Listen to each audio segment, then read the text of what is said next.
नमस्कार। अधीर रंजन चौधरी की तरफ से राष्ट्रपति के लिए इस्तेमाल किए गए अपमानजनक शब्दों पर संसद में चल रहे बवाल के बीच भारतीय जनता पार्टी सांसद रमा देवी ने सोनिया गांधी और स्मृति ईरानी के बीच हुई नोकझोंक का पूरा वाकया खुलकर अब सामने बताया है, क्योंकि कैमरा ऑफ होने के बाद सोनिया गांधी रमा देवी के पास ही गई थी और इसी दौरान केंद्रीय मंत्री स्मृति ईरानी और सोनिया गांधी में जोरदार बहस हुई, तीखी बहस हुई, जिसको लेकर के पूरे देश में जो है बवाल मचा हुआ है। दरअसल बीजेपी सांसद रमा देवी सभापति की कुर्सी पर थी और उन्होंने बताया कि सोनिया गांधी उनके पास आई और पूछा कि मुझे ऐसा क्यों कहा जा रहा है अधीर रंजन चौधरी के मामले को लेकर। तो रमा देवी की तरफ से बोला गया कि आपने ही नेता चुना है, यानी कि लोकसभा में कांग्रेस संसदीय दल का नेता चुना है, आप उनसे बात कीजिए। यानी कि अधीर रंजन चौधरी की तरफ इशारा किया गया, जिनको कांग्रेस पार्टी की तरफ से ही सदन में नेता नियुक्त किया गया है। और इस पूरे मामले में अधीर रंजन चौधरी की तरफ से जिस तरह के शब्दों का इस्तेमाल किया गया राष्ट्रपति जी को लेकर, उसके बाद से ही लगातार भारतीय जनता पार्टी कांग्रेस पर हमलावर हुई है। और रमा देवी ने आगे बताया कि सोनिया गांधी को कि आपने ऐसा नेता चुना है तो लोग आपको ही बोलेंगे, आपसे ही आकर सवाल करेंगे। और उसी समय केंद्रीय मंत्री स्मृति ईरानी वहां पहुंची और उन्होंने सोनिया गांधी से बोला कि मैं आई हेल्प यू, यानी कि मैं आपकी मदद कर सकती हूं, आपका नाम मैंने ही लिया है। इस तरह की बात की गई स्मृति ईरानी की तरफ से। और इसके बाद तैश में आकर सोनिया गांधी ने जवाब दिया कि डोंट टॉक टू मी, जो आजकल अभी सोशल मीडिया पर वायरल हो रहा है, यानी कि मुझसे बात मत कीजिए, ये कहा गया सोनिया गांधी की तरफ से। और अगले कुछ मिनट तक दोनों नेताओं में तीखी बहस देखने को मिली। और इसी बहस के को एकदम करीब से देखने वाली बीजेपी सांसद रमा देवी ने एक निजी न्यूज चैनल से बातचीत में बोला कि सोनिया जी के व्यवहार से तकलीफ तो हुई, एक तो उनके नेता इस तरह के बयान दे रहे हैं, ऐसी बातें कर रहे हैं और ऊपर से इस तरह का रुतबा भी दिखाया जा रहा है। और उनको कहना चाहिए था, दरअसल सोनिया गांधी के लिए रमा देवी ने कहा कि उनको कहना चाहिए था कि हमारे नेता से गलती हुई है, मैं उनकी तरफ से माफी मांगती हूं और बात खत्म हो जाती। लेकिन जिस तरह के नेता को उनकी तरफ से चुना गया है वो ऊटपटांग बातें करते हैं, उनको काबू में करना चाहिए। और इतना ही नहीं, रमा देवी ने आगे बोलते हुए कहा कि सोनिया जी को ये समझना चाहिए कि आपके नेता ने एक गड़बड़ी की है, जिस कारण आपकी बेइज्जती हो रही है, कांग्रेस पार्टी की बेइज्जती हो रही है। और बच्चे की एक एग्जाम्पल देते हुए रमा देवी ने कहा कि बच्चा अगर कुछ गलत करता है तो माँ बाप को शिकायत तो आएगी ही, लेकिन माँ बाप अगर समझदार होंगे तो कहेंगे कि हाँ, हमारे बच्चे से गलती हुई है, हम माफी मांगते हैं। लेकिन सोनिया गांधी माफी मांगने के बजाय जो है तैश में आ गई। और ये कहीं से भी जो है अच्छा नहीं लगेगा कि एक राष्ट्रपति को ऐसा कहा जा रहा है, इस तरह की भाषा का प्रयोग किया जा रहा है। कहां से ये भाषा आई है? और इतना ही नहीं, जब संसद में ये सब हंगामा चल रहा था, उसके बाद वित्त मंत्री निर्मला सीतारमन ने भी ये दावा किया कि सोनिया गांधी धमकी दे रही थी। उनके साथ तमाम बीजेपी की महिला सांसद मौजूद थी और इसी मसले को लेकर निर्मला सीतारमन की तरफ से कहा गया कि सोनिया गांधी आकर के बोलती हैं डोंट टॉक टू मी, ऐसा करके दूसरे सांसद को धमकी भरे अंदाज में ये बोलना, वो भी एक पार्टी की अध्यक्षा की तरफ से। तो वो माफी क्या मांगेगी, उल्टा वो तो धमकी दे रही हैं। ये कौन सा तरीका है? पार्टी की अध्यक्ष हैं, सोचना चाहिए आपको। इस तरह के तमाम आरोप लगाए गए निर्मला सीतारमन की तरफ से और बीजेपी की तरफ से ये मांग अब लगातार उठ रही है कि सोनिया गांधी को भी अधीर रंजन चौधरी के द्वारा जो इस्तेमाल शब्द हुए हैं उसको लेकर माफी मांगनी चाहिए, क्योंकि सोनिया गांधी कांग्रेस पार्टी की अध्यक्ष हैं और उन्हीं के द्वारा सदन में अधीर रंजन चौधरी को नेता के तौर पर नियुक्त किया गया है और उन्हीं के संरक्षण में यह सब हो रहा है। इस तरह के तमाम आरोप लग रहे हैं। और अगर बात की जाए अधीर रंजन चौधरी की, तो उनके लिए मुश्किलें लगातार यहां बढ़ती जा रही हैं, क्योंकि राष्ट्रीय महिला आयोग ने भी अब एक नोटिस भेज दिया है और बड़ा एक्शन लेने की मांग की है। सोनिया गांधी से भी बोला है कि अधीर रंजन चौधरी के खिलाफ बड़ा कदम उठाया जाए। और वहीं अगर बात की जाए एनसीडब्ल्यू यानी कि नेशनल कमीशन फॉर वुमेन की तरफ से जो नोटिस भेजा गया है अधीर रंजन चौधरी को, उसमें यह कहा गया है कि अधीर रंजन चौधरी ने जो ये बयान दिया है उसको लेकर के लिखित सफाई मांगी गई है एनसीडब्ल्यू की तरफ से। और साथ में ही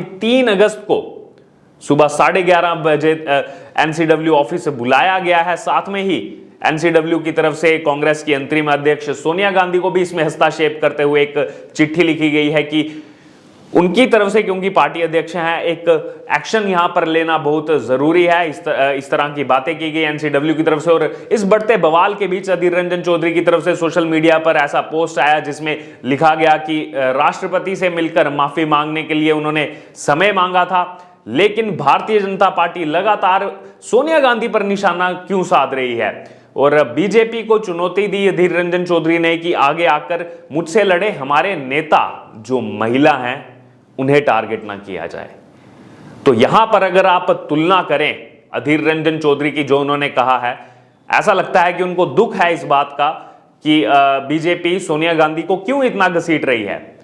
वह एक महिला है, लेकिन वहीं अगर बात की जाए देश की राष्ट्रपति की, सर्वोच्च संवैधानिक पद पर बैठी हुई महिला की, तमाम सामाजिक कुरीतियों से लड़ करके आज राष्ट्रपति के पद पर पहुंची द्रौपदी मुर्मू जी, एक ऐसी महिला जब बिल्कुल नीचे से लड़ करके अपनी निजी जिंदगी से इतना संघर्ष करके वहां पहुंची, उनके लिए जब वो राष्ट्रपति बने ऐसे शब्दों का इस्तेमाल किया गया, उस समय कहां गया महिला का सम्मान अधीर रंजन चौधरी का?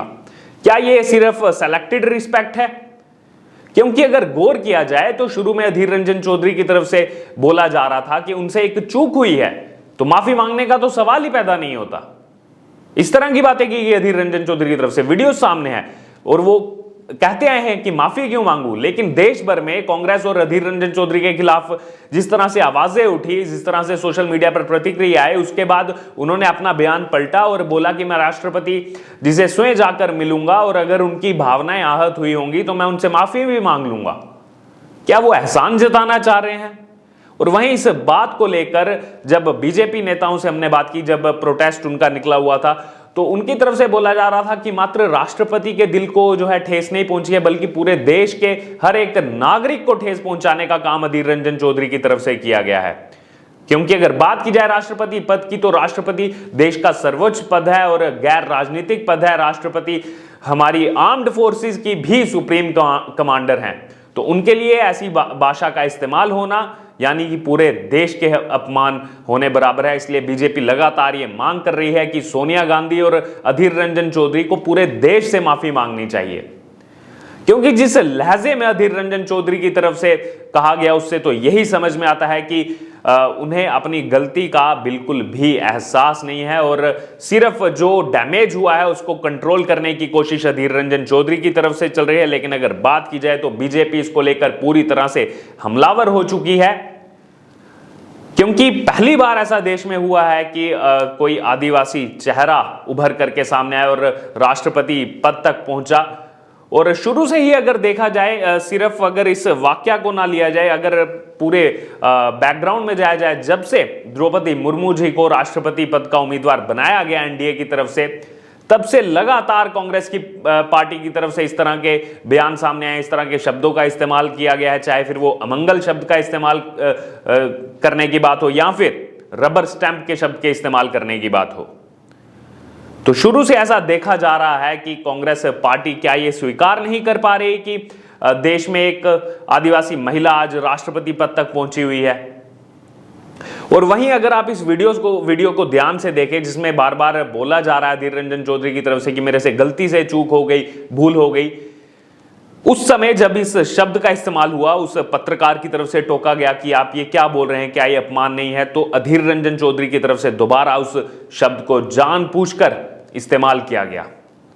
तो इससे साफ जाहिर होता है कि ये चूक नहीं है। अपनी राजनीति के लिए इतना गिर जाएगी कांग्रेस, ये सोचा नहीं था। इस तरह के भी तमाम आरोप बीजेपी की तरफ से लगाए जा रहे हैं कि एक तरफ कांग्रेस पूरे देश भर में अपना जनाधार जो है उसका कमजोर होता जा रहा है और उसको लेकर के हम मान सकते हैं कि कांग्रेस पार्टी इतनी विवश है, लेकिन इस तरह के कृत्य करना कहीं ना कहीं गलत है। देश के राष्ट्रपति को इस तरह की बातें बोलना बेहद गलत है। तमाम यहां पर राजनीति चलती रहेगी। आप बीजेपी को बोल सकते हैं, तमाम सरकार की जो नीतियां हैं उसके खिलाफ बोल सकते हैं, लेकिन देश के सर्वोच्च पद पर बैठे हुए व्यक्ति के लिए ऐसे शब्दों का इस्तेमाल करना अपनी सस्ती लोकप्रियता के लिए, तो कहीं ना कहीं ये दर्शाता है कि कांग्रेस का कैडर जो आज पूरे देश भर में खत्म होता जा रहा है, उसके पीछे एक बहुत बड़ा कारण ये है कि जो स्लिप ऑफ टंग है कांग्रेस का, वो पिछले एक लंबे समय से देखा जाए तो उसमें काफी ऐसे बयान सामने आए हैं, काफी ऐसे शब्दों का इस्तेमाल हुआ है जो कहीं ना कहीं देश के हर एक नागरिक का, देशवासियों का ठेस पहुंचाने का काम उसने किया है। तो अब इस पर देखना होगा, जिस तरह की बातें सामने आ रही हैं रमा देवी ने, क्योंकि खुल करके अब बताया है कि क्या हुआ था उस समय, क्योंकि कैमरा ऑफ हो चुके थे, सदन की उस समय की कार्यवाही खत्म हो चुकी थी, और क्योंकि रमा देवी के पास ही सोनिया गांधी गई थी इसीलिए वो अच्छे से बता सकती थी, और उन्होंने आकर के अब न्यूज चैनल को बताया कि उस समय दरअसल हुआ क्या था। सोनिया गांधी उनके पास आई और उनको इस बात का दुख था कि उनका नाम क्यों घसीटा जा रहा है। लेकिन फिर उसके बाद यही सवाल बीजेपी की तरफ से किया जा रहा है, जब कांग्रेस अध्यक्ष आप हैं तो सवाल आपसे ही किया जाएगा, सदन में नेता आपकी तरफ से ही चुना गया है। तो अब इसको लेकर के, अब जो रमा देवी ने कहा है, इसको लेकर के आपके जो भी विचार हैं, जो भी राय है, जो इस समय ये राजनीति चल रही है उस शब्द को लेकर, इस पर आपका क्या कहना है, आपके जो भी विचार हैं आप हमारे साथ कमेंट बॉक्स में शेयर कर सकते हैं। और इससे जुड़े तमाम अपडेट के लिए आप बने रहिए हमारे साथ। हम फिर से मिलेंगे एक नई वीडियो में एक नए अपडेट के साथ। धन्यवाद।